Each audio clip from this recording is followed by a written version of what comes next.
How to set TikTok video as wallpaper.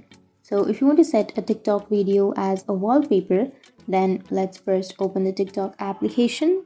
And once you've opened the TikTok application, now you can go to your profile, which will be on the bottom. And you can go for the upper right, which has that three bat icon. Go for settings and privacy. And here you can scroll down, and under your cache and cellular, you will have wallpaper option.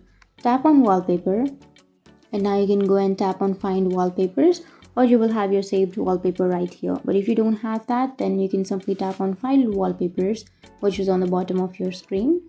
And once you've searched, here you will have your wallpapers, right? So you can simply tap on any wallpaper that you would like. And once you've chosen, you can go for the bottom right, which has that share icon. Tap on share, and here on the bottom right again, you will have set as wallpaper option. Simply tap on set as wallpaper, and it will start the download.